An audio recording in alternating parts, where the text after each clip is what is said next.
আজকের ভিডিওটা শুরু করছি একদম হাসপাতাল থেকে। সকালবেলাটা অনেকটা ব্যস্ততার মধ্যে সময়টা কেটে গেছে, সেই কারণেই না তোমাদের সকাল থেকে কোনো কাজ বাজ শেয়ার করতে পারিনি। এখন যেহেতু হাসপাতালে এসেছি আর যেহেতু লাইনে বসে আছি, ভাবলাম এখন থেকে ভিডিওটা এখানে শুরু করি। তোমরা সবাই কেমন আছো? আশা করি যে যেখান থেকে আমার ভিডিওটি দেখছো তোমরা সবাই খুব ভালো আছো, সুস্থ আছো।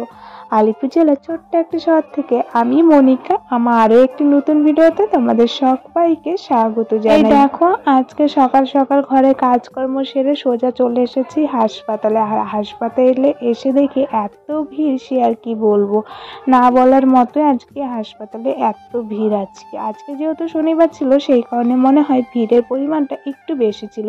এইদিকে সকালবেলা মেয়েকে সেন্টারে পাঠিয়েছিলাম, সেন্টার থেকে নিয়ে একবারে হাসপাতালে চলে এসেছি। যেহেতু আমি যেখানে থাকি সেখান থেকে কিন্তু হাসপাতালটা খুব একটা দূরে না, সেই কারণে হেঁটে হেঁটেই আমরা দুজন চলে এসেছি হাসপাতাল থেকে। বাড়ি এলাম, বাড়িতে এসে মেয়েকে খাইয়ে দিয়েছি। খাইয়ে দেওয়ার পর আমিও নিজেও স্নান করে নিয়েছি, আমি খাইনি। এখন যাব একটু মন্দিরে, সেই কারণে স্নান টান সেরে এলাম, মেয়েকেও স্নান করে দিয়েছি। তো এখন চলো রেডি হবো। তো রেডি হয়ে তারপর যাব মন্দিরে।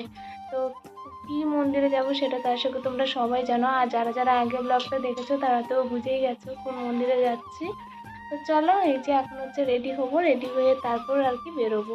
আর এখন ভাবছি মামাকে একটু ঘুম পাড়িয়ে দেবো, মেয়েকে ঘুম পাড়িয়ে দিয়ে তারপর রেডি হবো। তারপর আমি যখন বেরোবো মামাকে ঘুম থেকে উঠিয়ে রেডি করে তারপর মেয়েকে নিয়ে যাব। তো চলো যাই, এখন রেডি হই, মেয়েকে ঘুম পাড়ায়। আর এদিকে দেখো মেয়ে বসে আছে। আমি আলতা পরেছি, মামামকে আলতা পরাইনি বলে মামাম এখানে বসে আছে, তাই তো মা? হ্যাঁ, কথা বলবে না কেন? এদিকে, আচ্ছা এদিকে সবাইকে বলো, এদিকে বলো কেন কথা বলবে না। এদিকে মেয়ের সঙ্গে আমি নিজেও বসে আছি। তো এই যে মেয়ে, ওই যে মামা।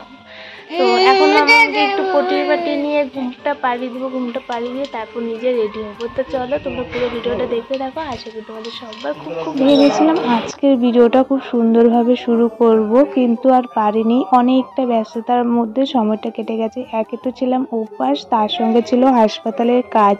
এই দুটো সামলাতে সামলাতে না আর ভিডিওর কথা মনেই ছিল না। যাই হোক, কালকে তো তোমরা তো জানোই আমি আগের দিন রাত্রে রান্না করেছিলাম। আজ শীতলা মায়ের পুজো, তো আমার শ্বশুরবাড়ির নিয়মে না আজকের দিনে পান্তা খায়, সেই কারণে কিন্তু আগের দিন রান্না বান্না করে রেখে দিয়েছিলাম। আজকে সারাদিন আমরা পান্তা খাবো। তো আমি তো উপর ছিলাম, আমি তো খাইনি, কিন্তু মামামকে খাইয়েছি।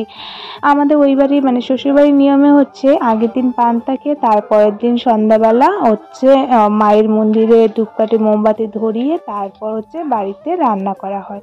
তো সেরকম নিয়ম মতো দেখো আমি গিয়ে শীতলা মায়ের মন্দিরে চলে এসেছি। আজকে এখানে পুজো ছিল, তো ভিতরে যেতে পারিনি, অনেকটা ভিড় ছিল, সেই কারণে বাইরের থেকেই না ওই ধূপকাঠি আর মোমবাতি দেখিয়ে আমি মাকে প্রণাম করে নিচ্ছিলাম। আর এই যে এখন মোমবাতি ধূপকাঠি দেখিয়ে নিয়ে বাড়ি যাব। বাড়ি গিয়ে কিন্তু আমরা আজকে রাতে রান্না করবো। সারাদিন কিন্তু আজকে আমরা বাড়িতে আগুন ধরাইনি, যেহেতু আজকে মায়ের মন্দিরে পুজো ছিল, সেই কারণে কিন্তু ভিড়ের পরিমাণটাও অতিরিক্ত ছিল। তবে আমি যেই সেটটাতে দাঁড়িয়ে ধূপকাঠি ধরাচ্ছি একদমই সেই সাইডটাতে না, একদম মন্দিরের মেন গেটটার ওই দিক থেকে এত পরিমাণের ভিড় যে কি বলবো, ওখানে পা যেমন রাখা যাচ্ছিল না, আর সেখানে না পুলিশেরও অনেক গার্ড ছিল। যাই হোক, ওই পাশে কিন্তু ছোটোখাটো একটা মেলাও বসেছে। আর এদিকে দেখো আমি না তোমাদের সঙ্গে ভিডিও শেয়ার করব বলে অনেক রকমের ভিডিওই করেছিলাম, কিন্তু আমি সেগুলো এখন তোমাদের সঙ্গে শেয়ার করতে পারছি না, কারণ আমার সেই ভিডিওগুলো না আমার ভুলেই ডিলিট করে ফেলেছি। কখন যে ডিলিট করে ফেলেছি আমি নিজেও বুঝতে পারিনি।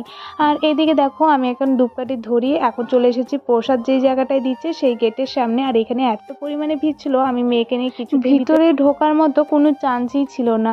আর এদিকে কিন্তু আমি বিকেলবেলা এসে প্রসাদের টিকিটটা কেটে নিয়ে গেছিলাম, কারণ এখানে এমনি এমনি প্রসাদ পাবো না, কারণ যে আরে ভিড় তোমরা তো দেখতেই পাচ্ছ, সেই কারণে প্রসাদের ডালা একটা আমি টাকা দিয়ে কেটে নিয়েছিলাম। তো সেটাই যে আনবো, এত ভিড়ের মধ্যে আমি যাওয়ার সাহসই পাচ্ছি না মামামকে নিয়ে।